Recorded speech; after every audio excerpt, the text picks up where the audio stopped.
Alright, Hotep Black Family.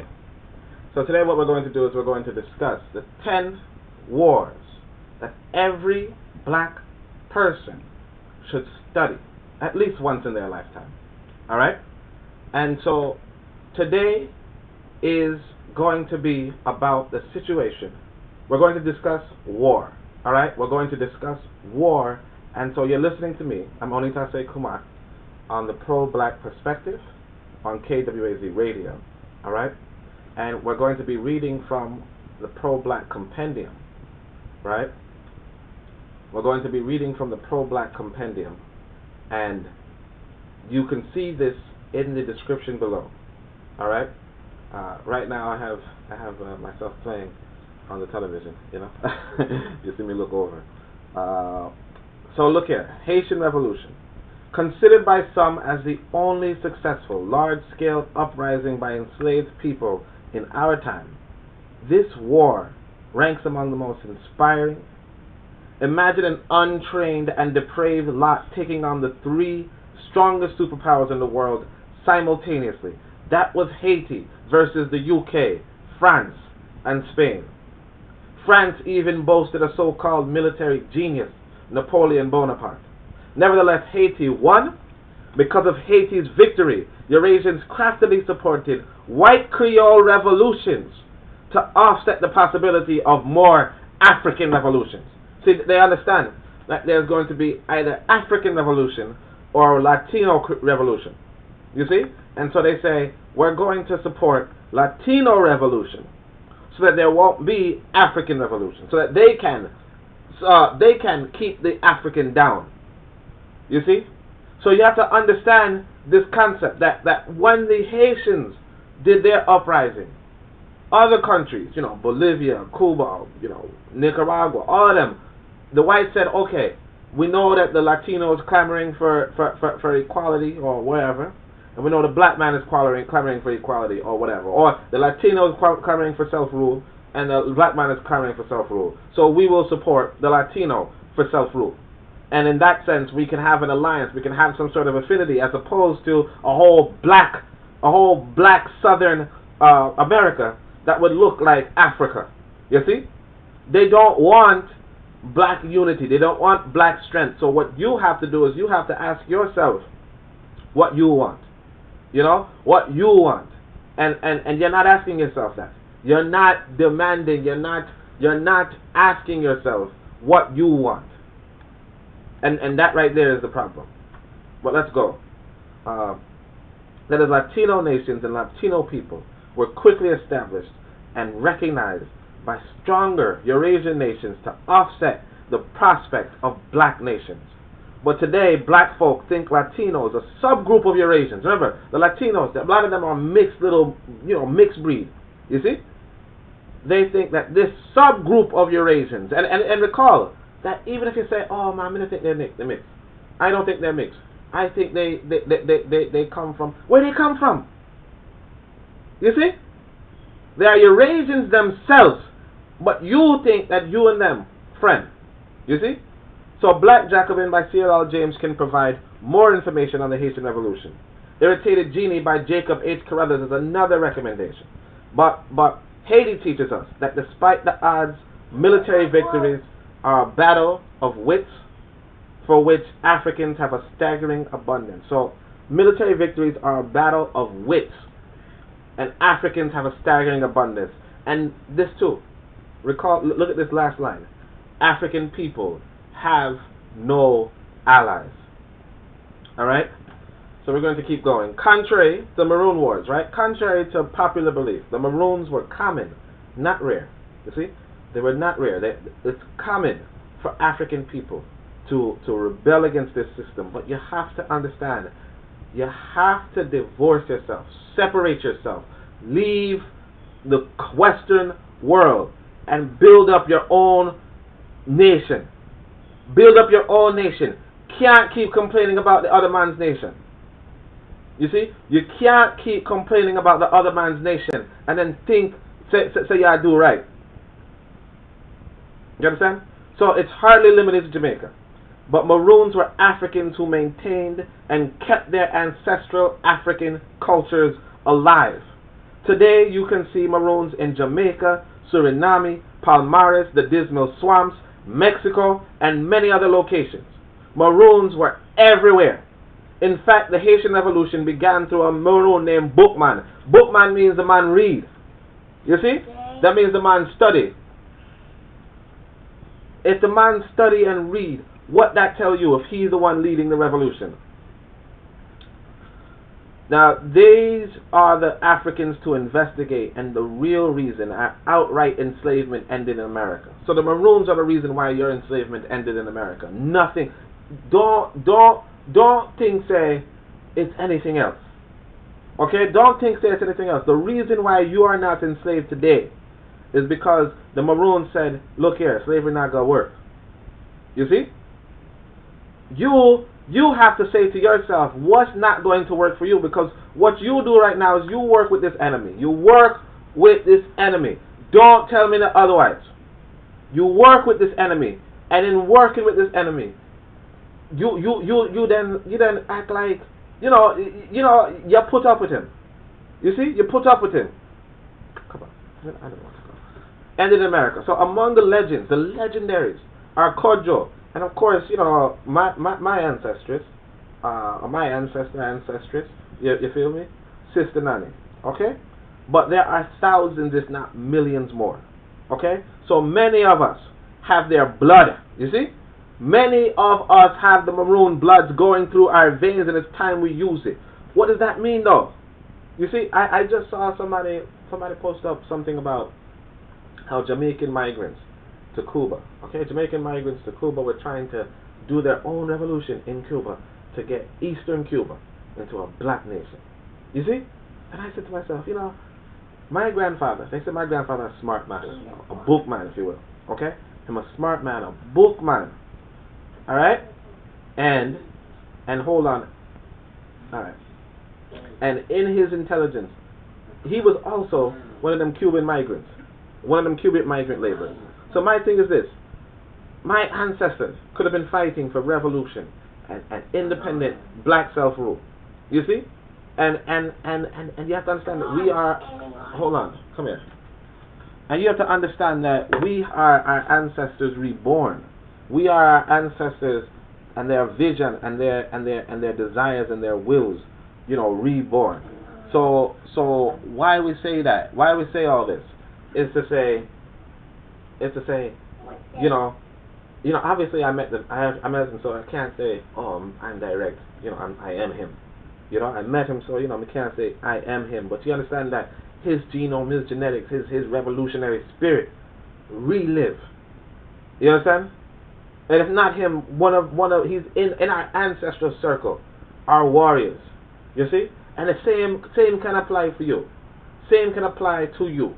So yeah, first off, you should look at your blood circle, your ancestral circle. Look at who you are as a people. No. Right? Okay. And okay.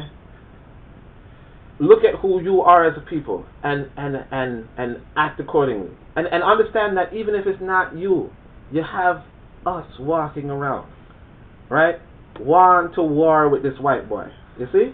We want to war with this white boy, but you have to be serious. We're not going to just act like you have to be serious for us to say, hey, look, yes, because right now what I see is a bunch of non-serious people. I see a bunch of non-serious people, and because of that, let me say, look, I'm just looking to go to Africa. Okay, I'm just looking to go to Africa and do what my ancestors have always been trying to do, which is trying to live free and liberate our people. Okay, that's a difference. Well, let's go to the next war, the third war, Seminole Wars. So this is the war America doesn't discuss because it was its only non-victory prior to Vietnam. Okay, the Seminoles War inspired the largest slave rebellion in U.S. history, created the largest haven for African runaways in U.S. history, established the precedent for the war powers needed for the Emancipation Proclamation. America did not have the power to do an Emancipation Proclamation until the Seminole Wars, alright? And fought the U.S. to a standstill in its most expensive Indian war in its history. The Seminole Wars were Indians, Native Americans, and Africans warring together against other Indians and whites. The Africans were the decisive victors. But following the war and their eventual emigration to Mexico, it became apparent that Indians preferred war over civilization. And you have to understand this. Of course, they're going to want to get their land back. You have to focus, same way, on getting your land back. If you're not focused on getting your land back, you're not focused on anything. Your whole objective, your first objective, is getting your land back. If you're not getting your land back, then don't talk. Don't talk. All this other nonsense you're doing. Oh man, police, blah blah blah blah. Oh, I'm so harassed. I'm such a victim. It's war. You understand? It's war. So even though in this book I might say oh look, I think civilization is important. Civilization is important, but you have to understand that these people lost their land, and they say, look, I want to go back and fight for my land. I want to go back, and African them say, look man, it's not my land. You see, I just want to be free.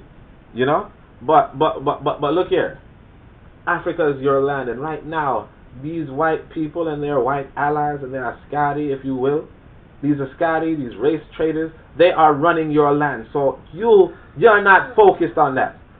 All of you chat about. All right. So the wars can be studied. Hold on a second. So the wars can be studied.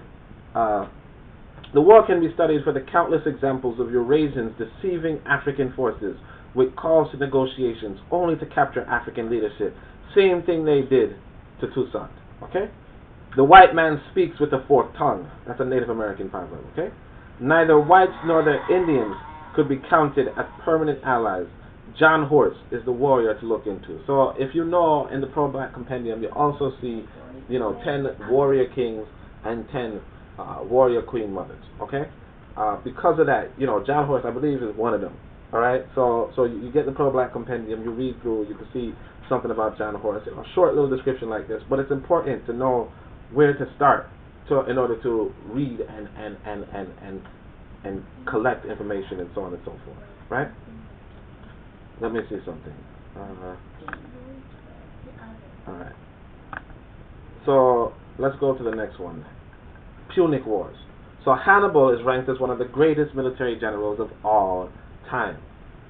With little Carthage, he took on the gigantic Roman Empire and very nearly won. Let me check something quickly, okay?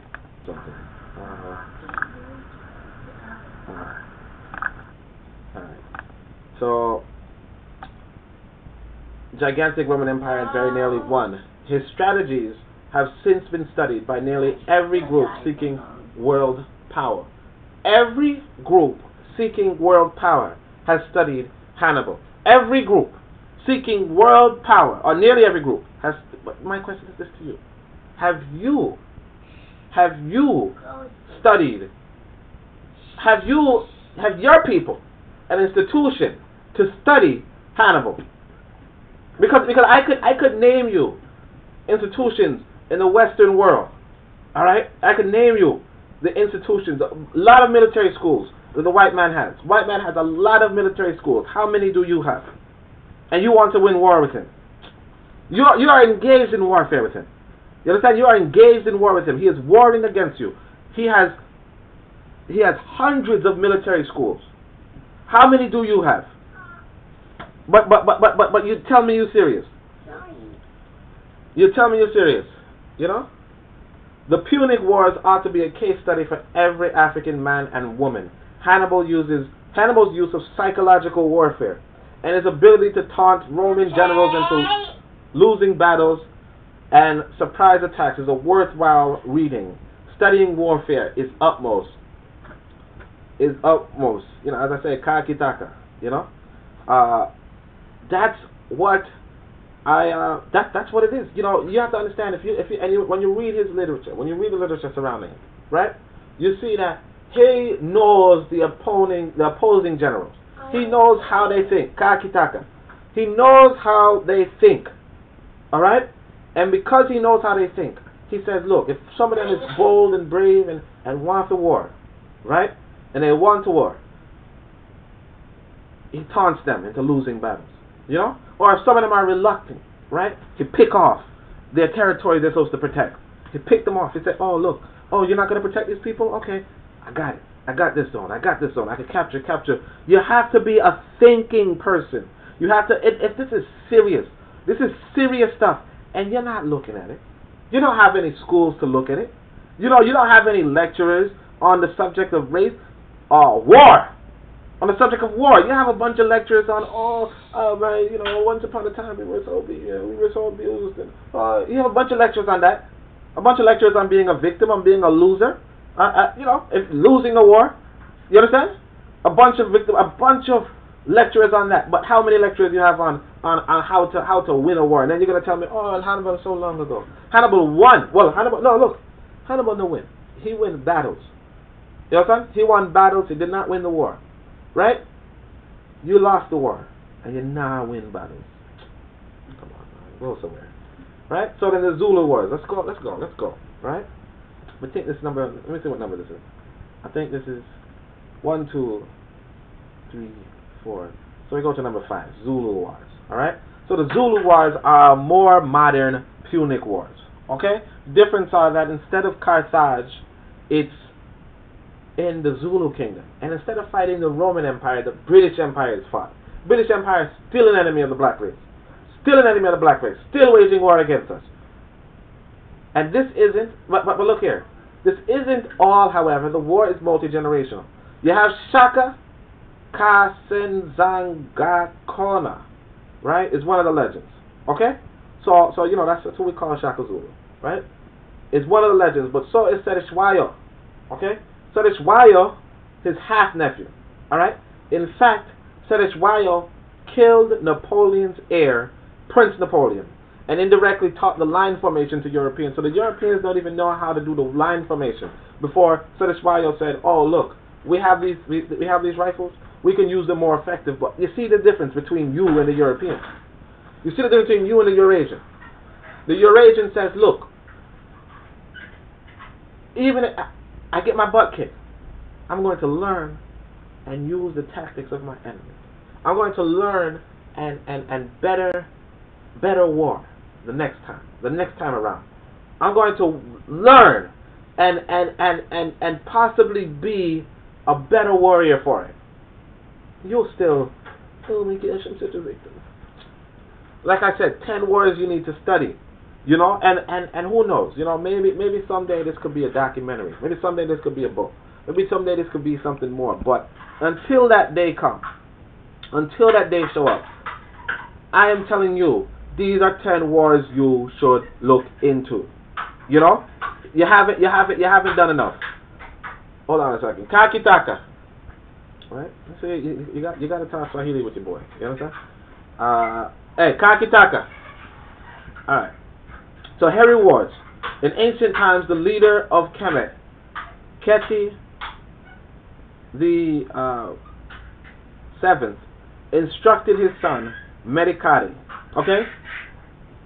As for the wretched Asiatics, unpleasant is the place where he is, with trouble from water, difficulty from many trees, and the roads thereof awkward by reason of mountains. He does not dwell in one place, being driven hither and yon through want, going about the desert on foot. He has been fighting since the time of Heru. He never conquers, yet he is not conquered, and he does not announce a day of fighting, like a thief whom a community has driven out. Now, give me 2 seconds. You understand? You hear the noise. So let me just 2 seconds.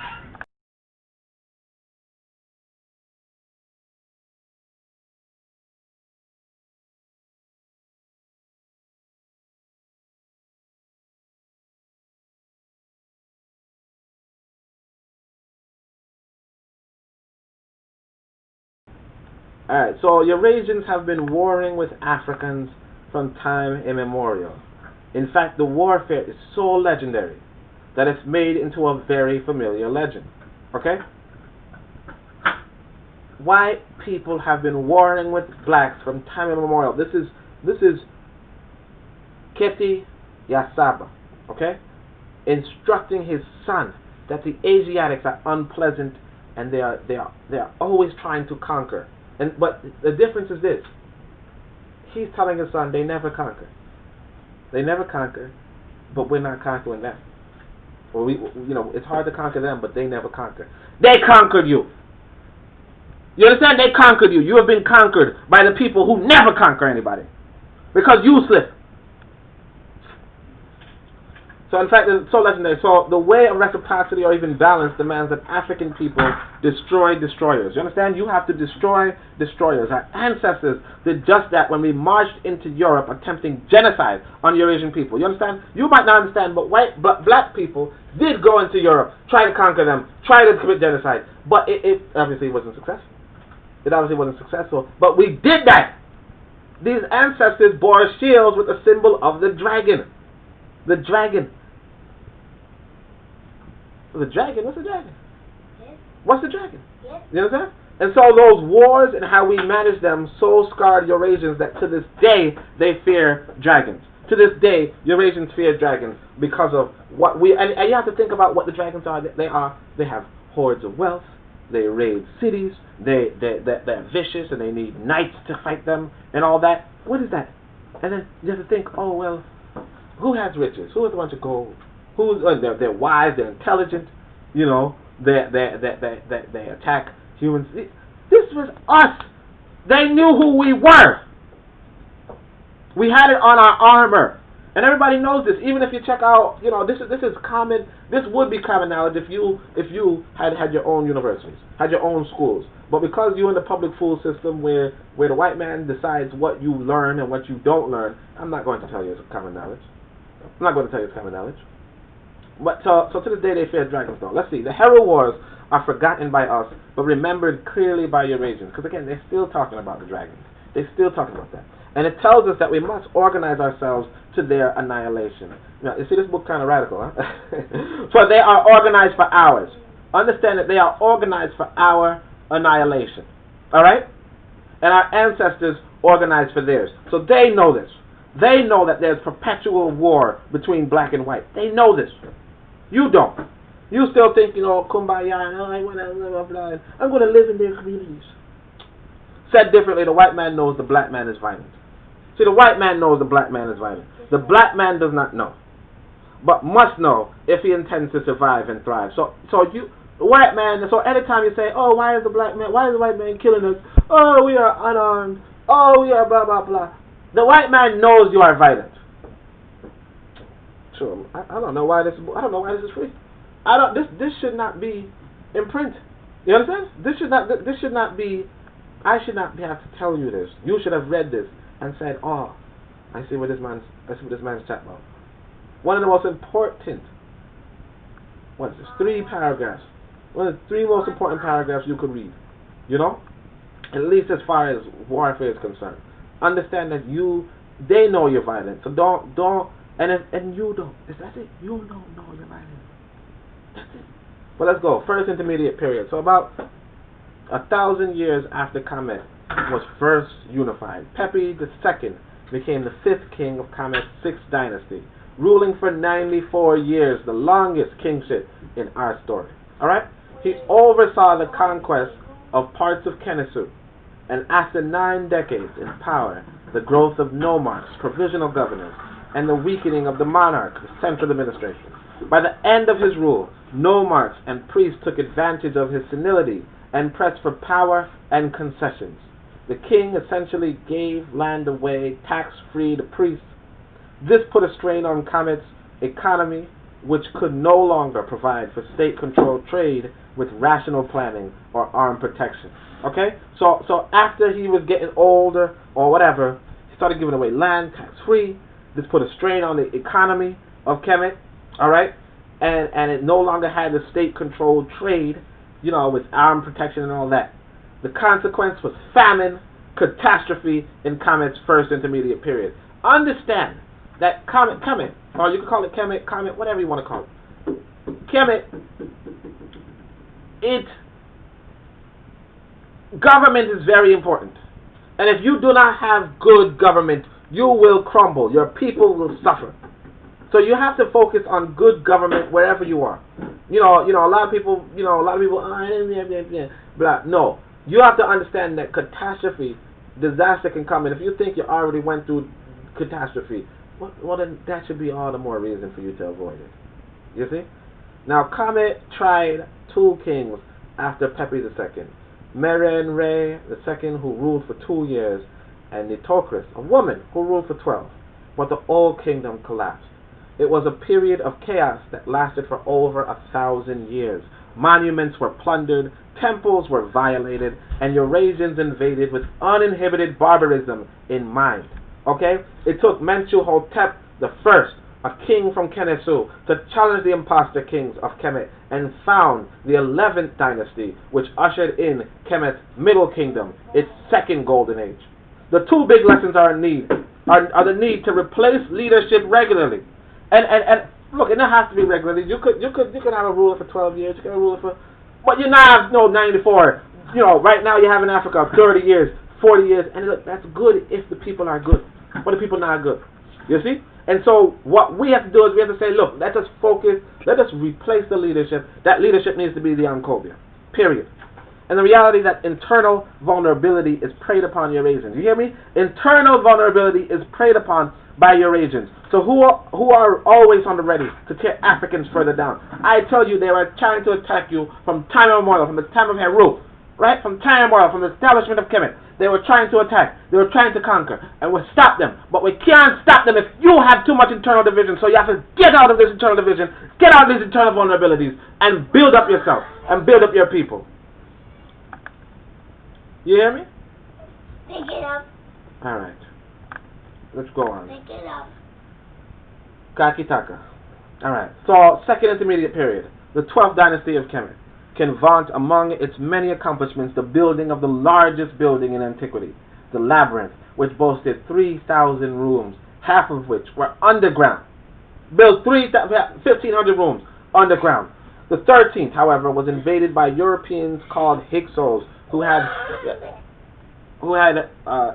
chariots and stronger bows than the Kemets.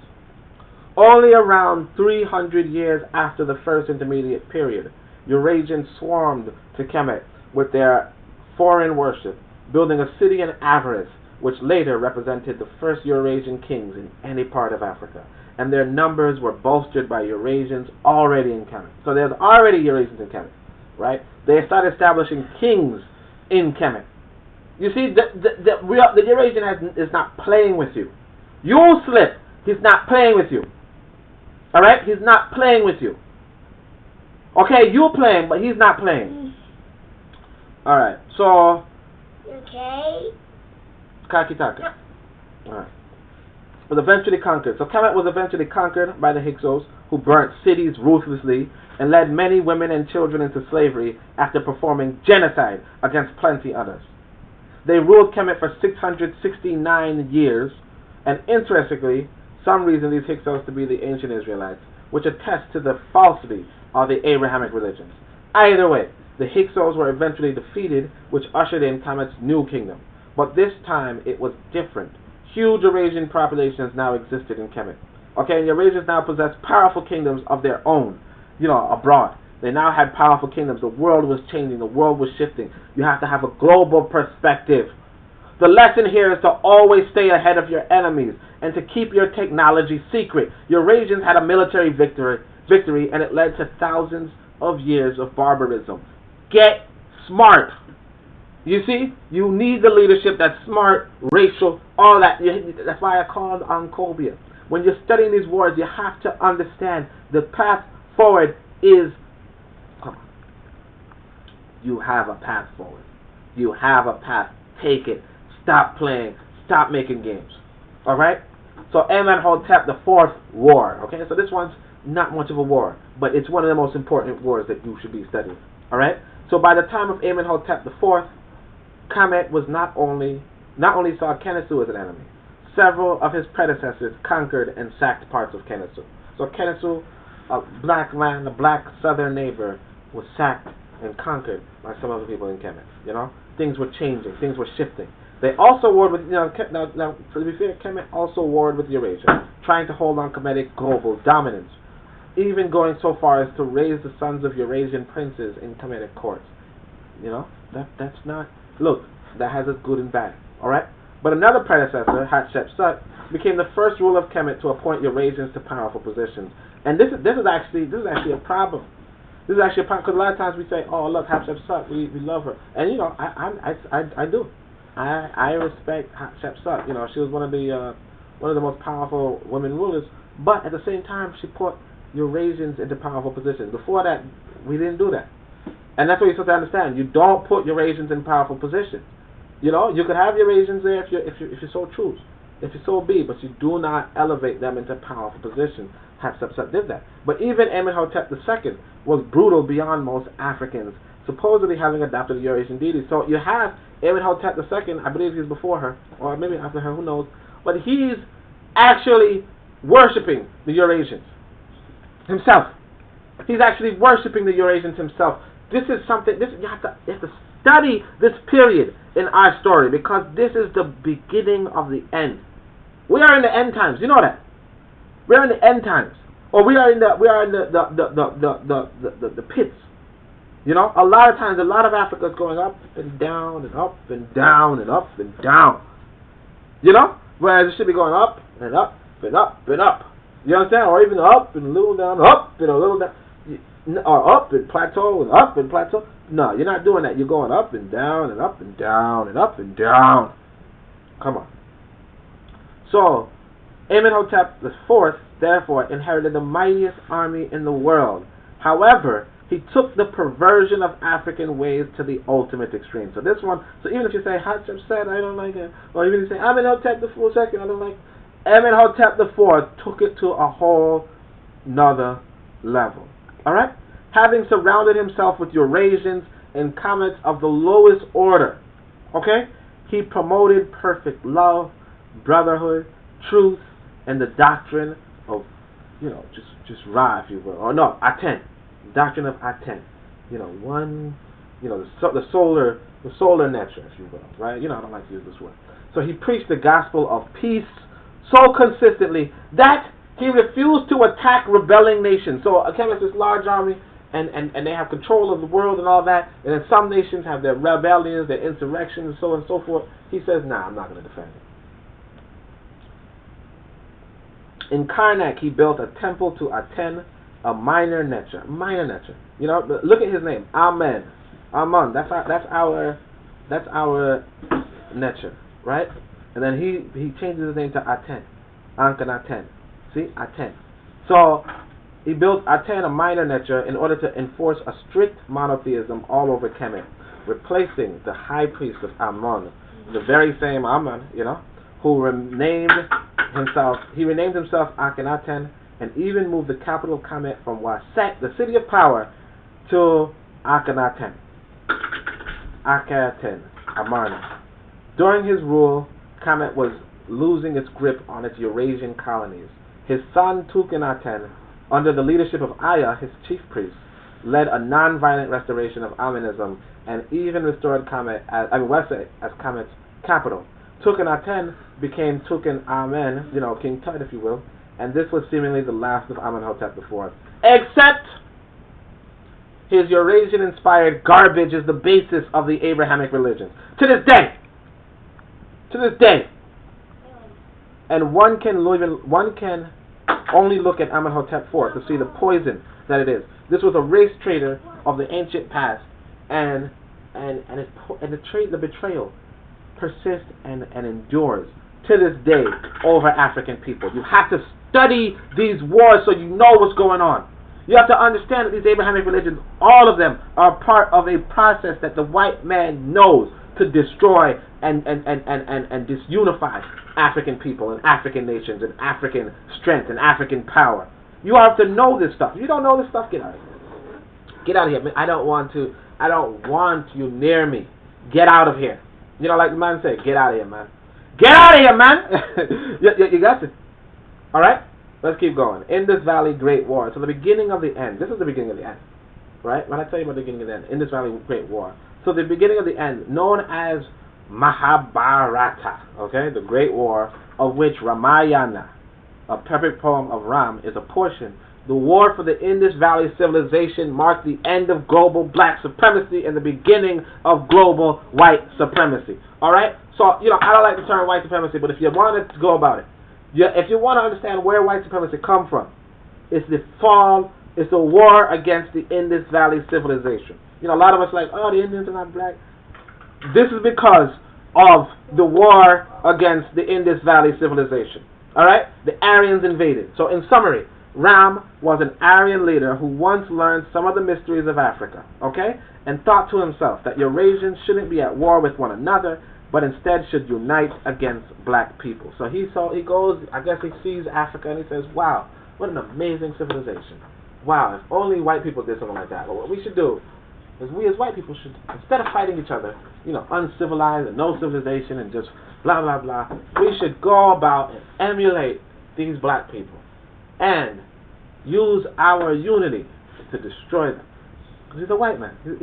He's a white man. You know like they don't think the same way we do. You see? And that's what you have to understand. White people do not think the same way you do. So they say, look, you guys have beautiful unity. We should have beautiful unity, but we destroy you. They're cancer cells. You see? They're cancer cells. But listen. He led countless Eurasians under the doctrine of becoming racially supreme to Africans, and after 1,000 years of war, they conquered India and imposed on it a caste system that to this day marks the indigenous darker population as untouchables and the lighter population as nobles or Brahmin. You can look at an Indian to this day and be like, you're a Brahmin, right? You could, because of this Aryan invasion. The Aryans contrasted strongly with the conquered Africans and plunged India into 2,500 years of darkness. The Aryans were about extreme aggression, segregation by color, the subjugation on disdain of women, and the absence of respect for the environment. If it sounds familiar, welcome to white supremacy. The lesson begins with Ram. Ram was an attempt by our ancestors to civilize the Eurasian, and he returned the favor with unfettered warfare and a long-standing doom on this world. Let the Eurasians kill themselves until you can securely do it for them. This is the 10 wars that you should study as an African person. This was inside of the Pro-Black Compendium, so make sure you check out the Pro-Black Compendium. Make sure you check out Zubiri. Make sure you check out the Book of Power. Make sure you follow me on Twitter at Onitaset. Make sure you join the Discord. We have a worship every week. Alright? We have a worship every week. Make sure, and worship. You understand? Worship. Every people engage in worship. You should too. So click the link below. Get on Discord. Make sure you subscribe. Make sure you like. Make sure you share. Make sure you study. Make sure everything is gone so that we can be a people who no longer are subjugated and reduced and harassed and marooned, all that stuff. You have to do the study. All right? Do the study, work together, and we will build a better people, a better race, a better nation. We shall do it. We can do it. We will do it. All it comes down to is you come get active, come work with us, and let us make it possible. But thank you so much for listening. Thank you. I enjoyed this presentation. I'm surprised that it's you know, look, come through, okay? Shemiam Hotep, Uncle Jas and Nev, Amen Ma'at, Dua Necher, and Nita Yetu.